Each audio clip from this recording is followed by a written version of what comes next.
Welcome back, everybody. I'm very excited today. We've got a great guest. We have Renee Clair of Renee Clair Consulting. Hi, Renee.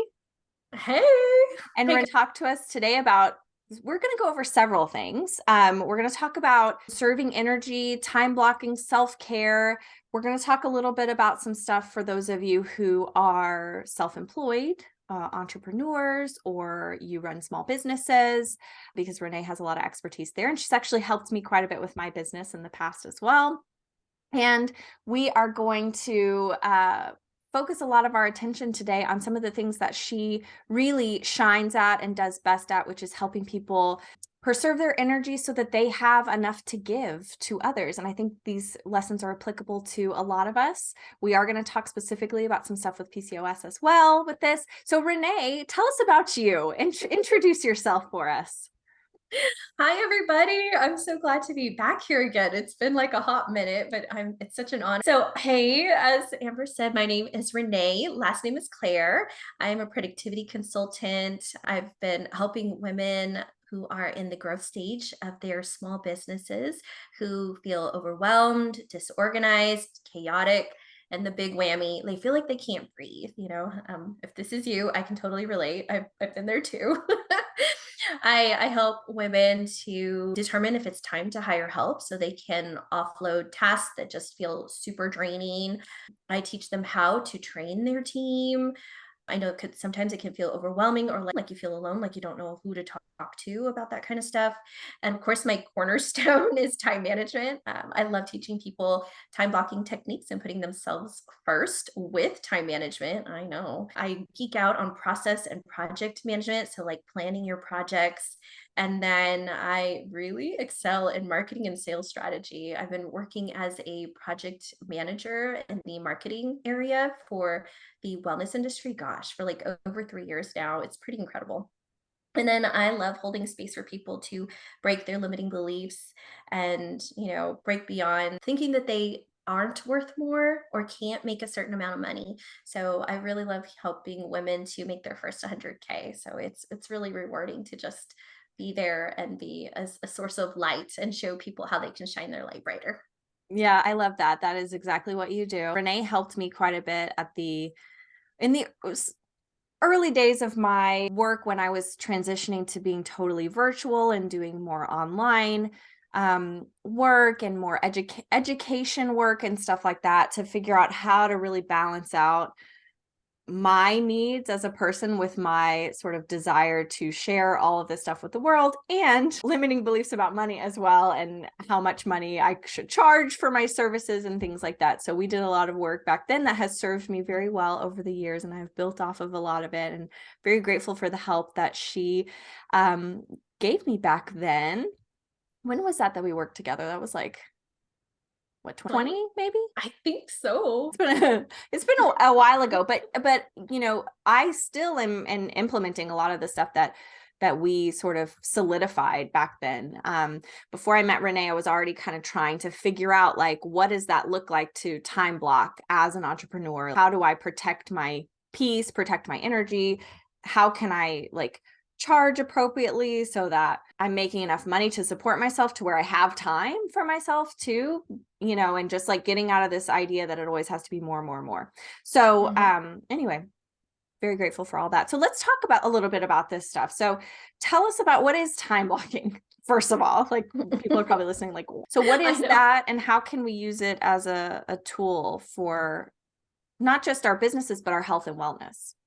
So I started off time blocking well before I even considered myself a productivity consultant. I actually didn't know what I wanted to do with my life. So let me take you back, way back, everybody, to 2015, 2016, when I realized that my marriage was over. So it was like rock bottom time. And I'm going to my therapist and I'm telling her everything that I'm doing. And I'm saying, I don't know why I'm tired. I don't know why I'm run down. I don't know why I have energy. I don't have energy for anything. And my people, my friends are getting mad at me, as well as my coworkers. And she's like, okay, tell me what's going on in a week. And so I did.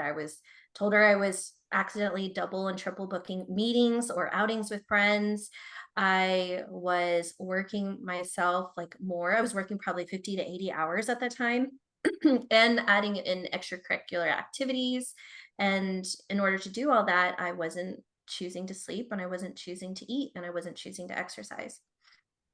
So this wonderful therapist of mine was like, okay, Renee, it's time. You need to write down exactly what you're doing, and you need to focus on these big three things. And I was like, what are those? And this is like what I preach and tell people every day today. The three things that you need to make as a priority are eating, sleeping, and moving. And if you do those, then you're having a successful life. And I couldn't even fathom it, because I was like, well, isn't my job to show up for other people and work and, drive myself into the ground in order to support other people? And she's like, no, your life is about you. And I was secretly covering up the pain, and the failure, right? Feeling like a total like failure from my marriage. And I don't know why I'm still getting emotional about it. Side note, I'm now happily engaged. There's a happy ending to the story. Yes. So, how does that relate to time blocking? Time blocking means just chunking your time and focusing on a task or a group of similar tasks. And so, the way that I figured out was important for me was that I needed to create at least 2 to 3 hours to focus on my self care. For me, that meant in the morning, right? So I was developing a really routine, and then at night, like making sure I was going to bed at a reasonable hour so I could get and I literally have to have 8 hours of sleep, everybody, or I'm just like really cranky and hangry throughout the day. I think we all need that. Yeah. So time blocking, it sounds like so like cryptic and weird. There's actually Elon Musk. I read an article on him, and he time blocks in 5 minutes, you all. And for me, I've tried to do 15-minute, 5-minute time blocks. I will tell you, as a woman, it doesn't work. We have to leave room for distractions and the kids popping in, and our friends to call, or for us to have like a squirrel moment where we look out the window and pay attention to something else, or we get that fun Instagram reel popping up on our phone. Yeah. 5-minute time blocks is cuckoo bananas. I mean, I guess it works for him, but yeah, I could never.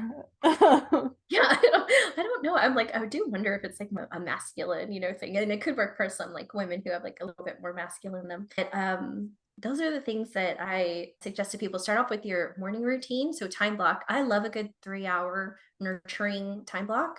And focus on like three things you can do for your self-care. And for me, I just said the top three. So this morning, for example, I walked. I had a really nice, lovely like breakfast that's 500 calories. I'm working on macronutrients right now. And then I've been meditating for years for about 20 minutes a day. But lately I've come back to a technique called EFT or tapping. Mhm. And I find that is just really like catapulting, me forward and getting out of these like yuckiness or depression or anxiety a little more quickly. Is that helpful, Amber? Yeah, that's great. No, I love that. That makes a lot of sense. And I think to illustrate kind of the way that I do it, because I do maybe a little bit differently, but I have blocks of time where I see clients sort of all at once. What I have changed over the years is that I used to try to block all my appointments and client facing work on the same like 2 days of the week and just kind of knock it all out so that I could rest the rest of the week. And what I realized over time is really a more of a balance with my schedule actually worked better for me. And as I worked on boundaries with myself and how much unnecessary energy I was giving just out of a place of like people pleasing, once I worked on a lot of that, I realized that I didn't really need to shove everything onto one day of the week so that I could recover all the rest of the week. So now I just, I have some blocks in the morning where I have like about 3 hours like you in the morning where I'm, lucky enough, I don't have to go into an office, so I get to make my own schedule. And I take that time for myself, feed my sourdough starter, go out and go out and check on my garden, do all the things that I love to do. That's kind of my meditation. And that usually happens before my son wakes up. And I get him ready, get him off where he needs to go. Then I'll see a couple of clients for the day. And then I take, the afternoon and the evening unless I'm teaching or something like that. For exercise, I pole dance now. And so I will go to my pole classes in the afternoons and, come back, make food for my family, all that kind of stuff. So my life has, because of the concept of time blocks, I have developed this ability to have so much more time just for me and to not feel guilty about it, because I know that everything will get done in a reasonable time frame. And it's helped give me permission to say, you know what, I don't need to show up every second of every day for everybody else's needs. Like, people can wait a day. They could wait 24 hours for an answer, or what have you. Whereas before, when I didn't have time blocks, it was like everything felt urgent. It also helped me realize when I was outgrowing my own ability to run my own business and I needed help. And so now I have 2 employees, which is awesome. And they help me with a lot of different things. Shout out Linnea and Dora. But so those are all things that time blocking has helped me with. So I think you've never done this before. I know some people work like 9 to 5. So what would you tell them if they worked like a 9 to 5 job? How would they manage time blocking in that sort of scenario? Actually what my heart like it's like someone can really like hone in and embody, I call it embody productivity, right? Like call it embody yoga, embody movement, embody productivity, so that it's like into your life and you are doing that. And it's not perfect. It's not a perfect system, everybody. Like when I teach people time blocking, um people have this kind of concept of like, once I said it, then that's it, and it can't change. Well, actually it's like organic. It changes with you, and it changes as you grow your business, or you change in your life, or there's a new season, or a new kid, or like an elderly parent you need to take care of. There's so many things about it that are really fantastic. And I love how you found that integration, and you said the key word at the beginning there. It's love using this time blocking technique for boundaries, right? And I start off showing that this is boundaries for other people, but really at the end of the day, it's boundaries for yourself. It's learning what you will and won't do, and learning that it's okay and that you can accept yourself and accept your life as you want to live it in any given moment. And so I just wanted to highlight that and just say thank you. And then for 9 to 5ers, been there. So the first time that I applied this, I had a full-time job. And so I focused on my morning routine, so my morning time block. And then I focused on a lunchtime block, either 30 minutes to an hour, just really disconnecting from work, and figuring out like going for a walk if I was able to do that. Sometimes it's not possible during the hot Texas summer. So I might like find a like little nook to read, or just talk to a friend, or get a cup of coffee or something. And after work, really nice wind down time block. So like things you enjoy. Maybe you don't like movement in the morning and it works better for you in the afternoon. Maybe that's the time you do it, or maybe you some food prep or cook, those kinds of things. And then a really nice like evening routine where you maybe disconnect from technology, which I know is really, really tough in our day and age. It's like, okay, I'm going to disconnect from my phone, but then we've got Netflix up. Right. Well, it's hard. I mean, it is hard because so much of what we do, especially if you are like a small business owner, a lot of what you do is usually on your phone too. So it is really difficult. Like in some ways, I think it's more difficult for me to not be on my phone than the average person, because, there's always something to do on there. But then on the other hand, it's easier in some ways because to me, I associate my phone with work. Whereas other people, I think, associate their phone with fun and with like, winding down or relaxing or whatever. I don't, when I go on TikTok or I go on Instagram, it's not a relaxing experience for me. It's more like, I have all these DMs I need to like reply to or whatever. And so when I made like dummy accounts for myself so I could have just like a normal social media experience. But also I've started implementing this concept that I saw on TikTok, which is low dopamine mornings. Have you heard of this? No, tell me. So it's like same concept, the similar concept to your morning routine, but it's the idea that in the morning you sort of don't do anything that's going to give you a huge boost of dopamine, like getting on, social media, and you spend that time, creating sort of a routine that's a little bit more calm, semi-structured, like meditation, like you do, looking at getting some sunlight on your skin, all those kinds of things that are good for circadian rhythm. And that really serves you the rest of the day. And that has been really helpful for my focus, actually. Yes.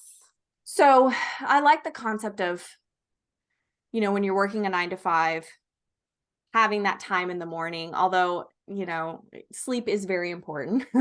So I wouldn't like yourself up at 4 a.m., but I think there's usually at least an hour or two that most people could carve out in their morning. And it does make a big difference to you not feeling like work is overcoming your entire life, right? Yes.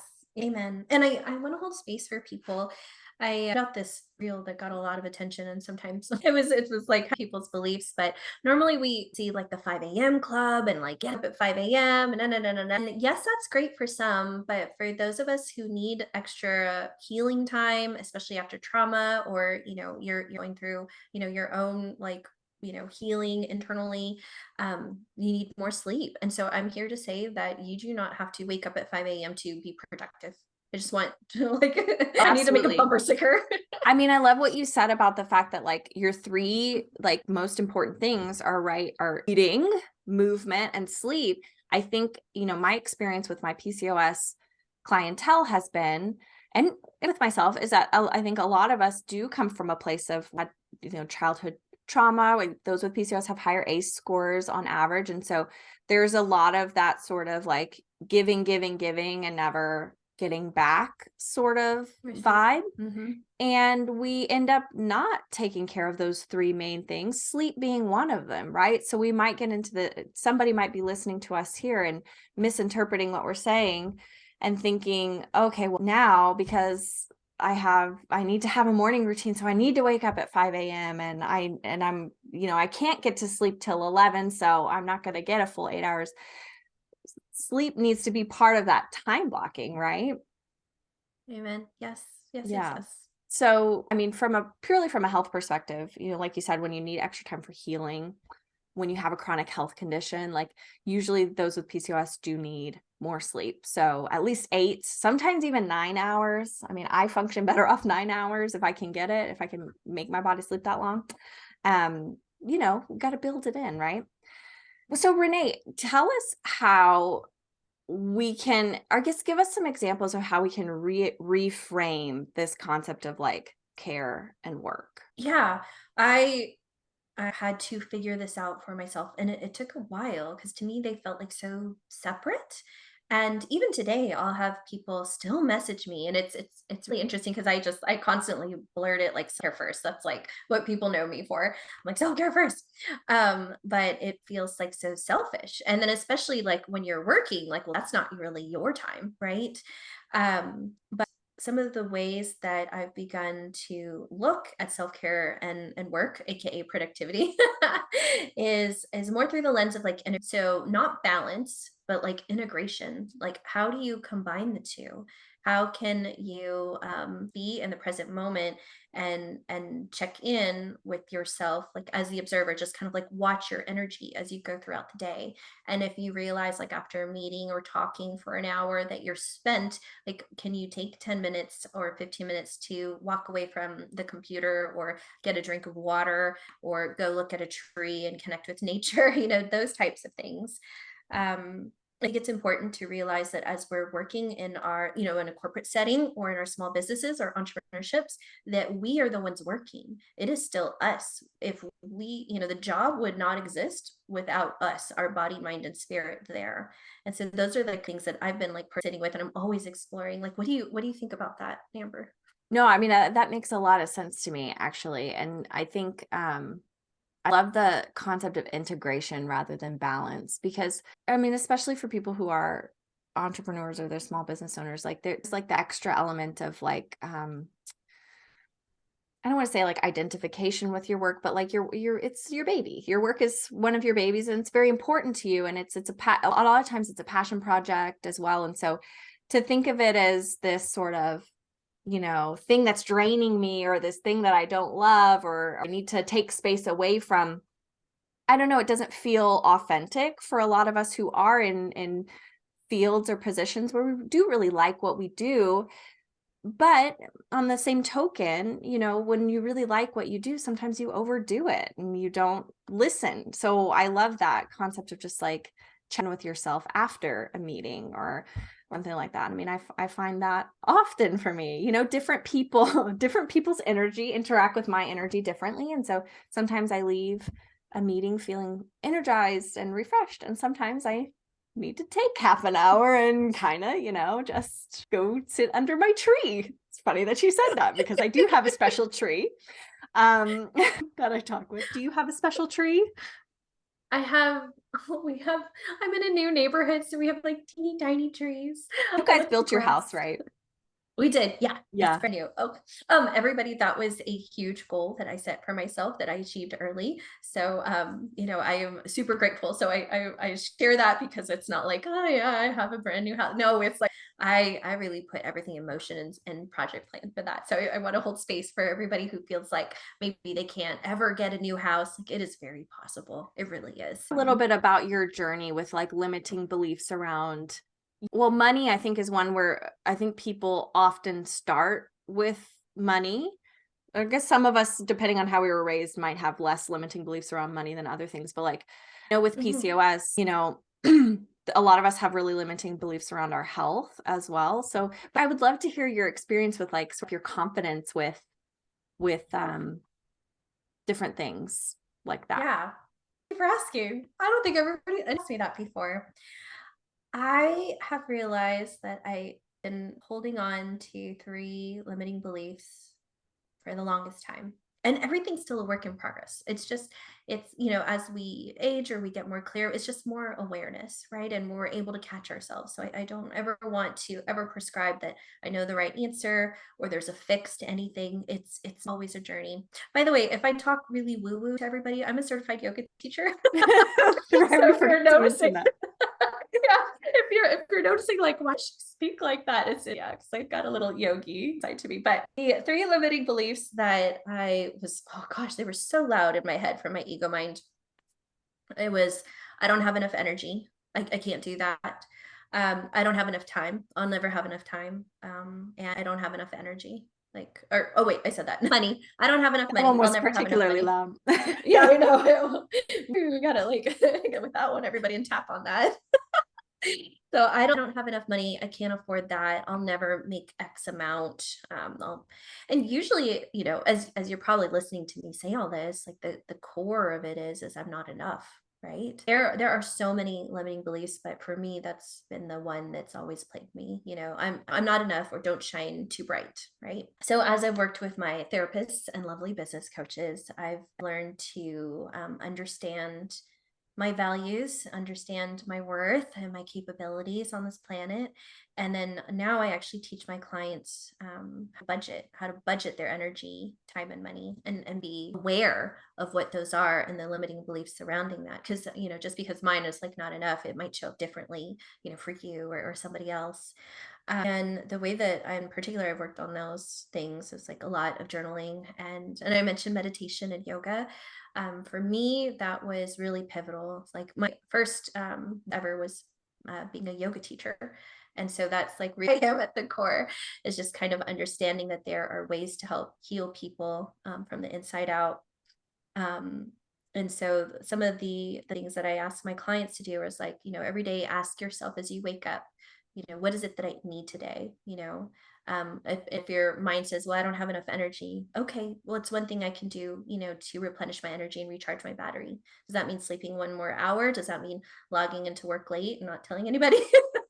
What does that mean? Mhm. Or I feel like I don't have enough time. Okay, can I take off my plate? Or who can I talk to and share that I'm overwhelmed about this task or project? And so that it's not so much about time, it's just about like the workload itself. And then I don't have enough money, like and actually befriending your money and like looking at it and looking at it right in the eye. Okay, how much debt do I have? And what can I budget? And actually almost turning that around on its head a little bit and feeling more into abundance. What do I have? And getting out of that feeling of lack, right? Because we sit in this like lack and scarcity when we're out of these three things, right? So it's like, okay, what do I have? Well, I have this cell phone, or I have, a wonderful fiance, or I have family, or I have my son, or Calvin. Shout out to Calvin. Shout out Um, Calvin. Calvin, who so likes white flavor.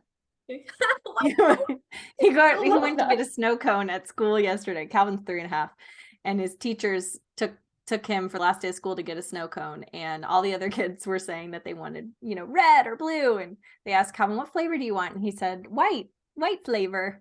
So he's just an unusual little boy. He's funny. I can relate to him. I'm gonna go get some white flavor right after this I podcast know. interview. Sounds good. Coconut. No, all of that is really powerful, and thank you for sharing all of that, because I think, I mean, I've gone through a similar journey. I see a lot of negativity particularly on TikTok, and I think because it's an app has younger people on it, they still haven't kind of worked out their own, beliefs around money. I see a lot of like negative money talk on there. Oh, you must be rich, or like, y'all never have that, or too bad I'm poor, or things like that. And I mean, some of us do come from difficult circumstances, or we are in difficult circumstances right now, and that's totally real and valid. But I think the concept that has helped me a lot is understanding that it doesn't all have to be right now. Like, I have time, like, if I go back to my 22-year-old self who thought she was just dirt poor and would never make it anywhere and never do anything and never, shine brightly, like you said, be like, just wait a little while. Like, I got into my 30s and my time started coming around, and so you got to be patient with yourself. But I've had to work a lot around, concepts of selfishness and lovability. And so, a lot of my work sort of, meshes in with that, like body image issues and things like that. But also the concept, like, time blocking was difficult for me at first. Boundaries was difficult for me. And, like you said, still a work in progress, because, I always fear that it makes me selfish. And if I'm selfish, then I won't be likable. And if I'm likable, then I'm not lovable. So, we're all working through different things, and it's okay to be at the beginning. It's okay to be in the thick of it. Like, you have time. And you need to block out some time to make that time now. No, I love that. I wrote this note down. Amber gave me all these questions, everybody, and so I'm such a productivity geek. I like to answer all the questions right, right off on an interview. And I'm always going off book. So you hit on something that I wrote down that I'm so excited to talk about, which is, like, it's a journey. Kind of almost like going back to our younger selves and saying, there's this from the Tao of Pooh, everybody. It's this like really cute book that is on Taoism, but it's framed from the Pooh Bear and Eeyore, like those characters. The quote that I love from there is, "What's the rush? What's the rush?" And so I wanted to hold space for everybody with that, because it's important that as we go on our journey to say, like, how can we savor this like growth spurt that we're in? And I truly believe that, this year, one of my symbols for my goals is a wave.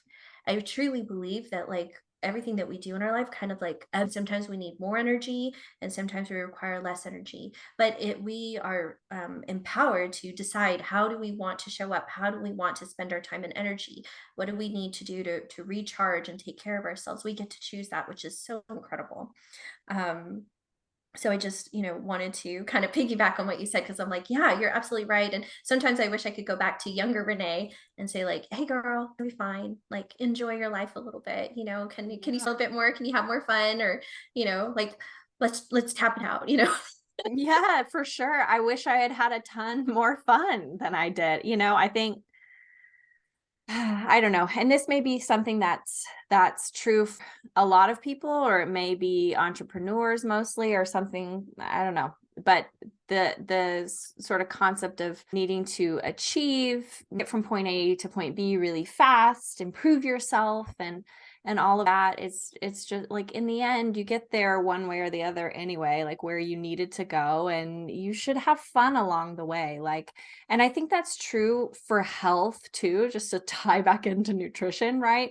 Yes. Because so often we're very like, compare ourselves to somebody who's years ahead of us in our journey with health and nutrition, and we think, oh gosh, like that'll never be me. I can never have that. I'm so unhealthy right now. Or my body's just doesn't cooperate. It's out of control. I can't do anything about it. Or, I hate vegetables. I'll never get there to where I can eat a salad. And those sort of concepts are that it's important to look at the deeper issues behind them and kind of figure out like, well, why do we think those things? But also to just, encourage you, be patient with yourself. Like, my own history with food and nutrition has been a 15-year journey, and like I just the last probably, I don't know, 5, 6 years, actually, sometimes I'm like, wow, I'm craving a salad, like if you would have told me that when I was 22, I would have laughed in your face because I could not even eat a leaf of spinach without gagging. So, things like that. And then the way that your body's functioning, the way that your hormones are functioning, right? Like the changes that you're Yeah. making, however small, they will build with time. Like, and you will get to a place where it'll all sort of make a lot more sense. You just kind of have to keep going. And I think Renee's concept of making self-care, movement, exercise, movement, eating, and sleeping priorities is a nice way to actually probably get there faster, because when you focus on those things, your body really responds to that, physically. So, um, Yes, in the productivity realm, we call that habits and consistency. And that. so that's my sneaky way of sliding this self-care Mhm. into all things productivity, because it's true. And that's where I've seen exponential growth. Like I just turned 40, everybody, this year. I still look like I'm 25. However, this is the best I've ever felt in my whole entire life. Like I didn't feel this good in my 20s, honestly, you know? And so I'm really grateful for this journey, that I've been on. And I've explored so much too, Amber. Like right now, I'm exploring the pre-metabolic way of eating. I don't like to say diet anymore. It's way too restrictive. And again, we're choosing what we want to put in our body at any given moment, and we're making the best decision for ourselves in any given moment. Mhm. And I'm enjoying like this. And I did the gluten-free thing, in my 20s and 30s. And, and that's all we're doing. We're just always exploring, figuring out what works best for us as we go along. And, I've come to terms with, okay, in my 50s, I'm probably gonna do something else, because we're just Yeah. different, Yeah, and your minds and body bodies changes just. with time, and it has different needs with time too. So you have to adjust. I've had to make so many adjustments since, well, first becoming a mom, and then second, and I think even more so since having a hysterectomy, oophorectomy, because I'm in menopause, and so my body behaves very differently around food, movement, all those kinds of things than it used to. And I'm a little young for that, but here we are. So we're learning to navigate it, and it's a whole new realm. And fortunately, because I had so many what I would have perceived in the past as failures, I know Mm, that just because, something doesn't work out, doesn't mean that that's a bad thing. It's just, this was a learning opportunity. I see everything that doesn't go exactly the way I envisioned it as a learning opportunity. And that has really served me in my life with like making good out of, situations that could have been really difficult. Still really difficult, but anyway, that's a little thing that I do. So let's see. Okay, well, let's talk about little baby nutritionists, because there are quite a few who listen to this podcast, and they want to do what I do now. And I know back when I was in my early days of being a nutritionist, we're going on almost a decade now, which is exciting. Um, I used to look up to a lot of nutritionists who really seemed like they had their act together, and they just like everything was in place for them. So what advice would you give to somebody who's new to the nutrition field, or who's thinking about getting into it, thinking about becoming an entrepreneur? Like, yeah, what advice would you give them? First of all, I'd say, yay, we need you. The imposter syndrome tends to come up for a lot of us, like in the wellness field. Like we're like, well, there's enough nutritionists, there's enough yoga teachers. I'm like, there are not. It's just because we're hanging out with other people who are interested in the same thing as we are. So it Mhm. makes our world seem smaller. But first of all, people need you. Come on down. Um, Yes. Second of all, when you look at like people like me and Amber, for instance, we are going to appear from the outside like we've got all of the nuts and bells and I'm getting all of my metaphors mixed up right now, but like that we have it all together. But the truth is like we are still learning too. We are still having those moments of imposter syndrome, like, can we really do this? Or I want to try this next thing. Or would it be okay if I changed my mind and did something else? Once you start your business, it's almost like you're just kind of signing an unspoken agreement with yourself that you're just embracing change for as long as you go on the journey. So that's one thing I want to just mention, that change is inevitable, and success is very different. It's one of the things that I teach my clients.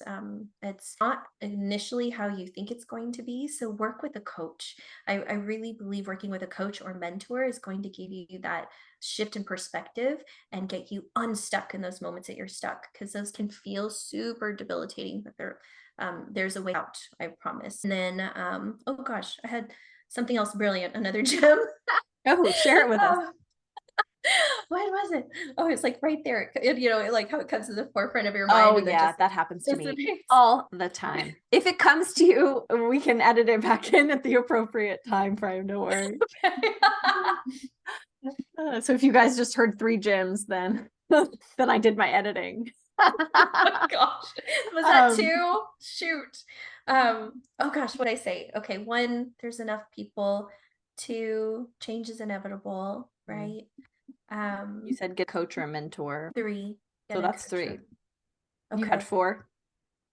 I think there was a 4th one, but I'm glad I slid in the coach or mentor. I was trying to The secretly plug mentor you. one is very true. I would that as well. And like I remember back in my, early days of being a nutritionist, I had another nutritionist who mentored me quite a bit. I worked inside her office, and she was actually the original person who helped me figure out a fair pricing schedule, because imposter syndrome was raging. The concept that I was here to be a helper, and so I needed to basically just do my work for free was very, very big at that time for me.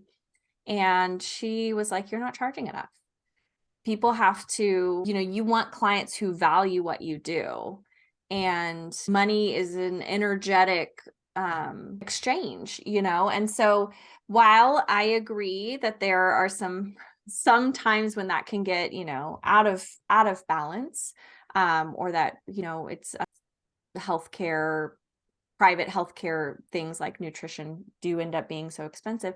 It is important for me as a person to take care of myself and my family first, and to make sure that I am charging enough so that I can do the amount of work that I'm feasibly able to do while still caring for myself. Because if not, and this has happened to me in the past, I'll take on too much and then nobody gets the best of me, right? They get like the 50% version of Amber is not as good as the 100% version. So that's how I operate now. And, she was the first person to kind of tell me that and plant that seed.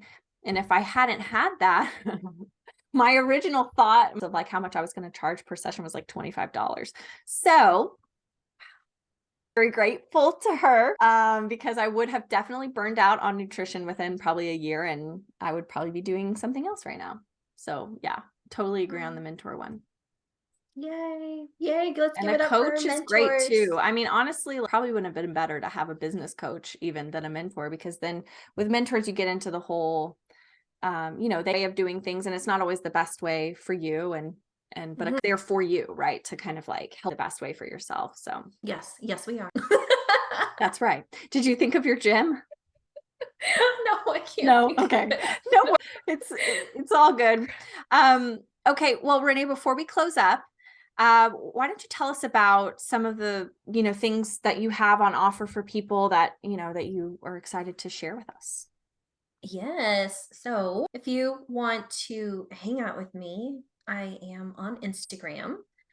My handle is so depending on what side of the country you're on in the US, if you're here in the US, productive, which is PRODUCTIVE. Hopefully I spelled that correctly. And then WP. So that stands for the Productive Wellnesspreneur.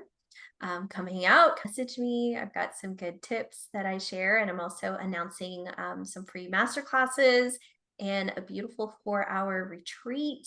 So I do that twice a year. I've got master classes that are totally free 4 times a year. So I'd love for you to come and join me and hang out. And then if you'd like to learn more about time blocking, I have a totally free time blocking guide and welcome video on my website, which is www.renee, Renee dash Clair, Clair.com. And come on down, join my Clarity Club newsletter. And I'll also share different like tips and tricks on how to make sure that you're putting yourself first as you're also digging into your small business, if that serves you. Awesome. And I know I've been to one of Renee's master classes and I get her newsletter. She does a great job with both of those. She is very consistent and it's very impressive how many newsletters she sends out. If you guys are on my newsletter list, you know that it's it's not consistent. I love yours. But when they come out, they're good. But yeah, so great person to follow online, her masterclass. Like I love that she has so many free options because I think this, kind of stuff really resonates for people of all in all positions, those who own their own businesses, but also people who are just like busy and have a lot going on and just want to kind of figure out like what is really important to me, where can I subtract, where can I add, like how can I get everything blocked. So wonderful. We will have everything linked in the description box to her website and her Instagram and everything if you guys want to just click on those below. And if you're watching on YouTube, thank you for watching us. And if you're listening, thank you for listening. And do you have anything else you want to add before we close up, Renee? Just that no matter where you are in your life, like you are where you're meant to be, so whether you, are a full-time parent, or parenting an older relative, or you're pursuing your entrepreneurship, or you're going to school, or you've been in your small business for a few years, just keep going. We need you, and you need to be as healthy and as vibrant as possible to show up and do the beautiful things in your life that you're meant to do. I love that. That's absolutely true. I 100% agree. Well, thank you for being here today, Renee. And we will talk to you again another time, I am sure. Thanks for coming on. Bye, everybody. Thank Bye. you.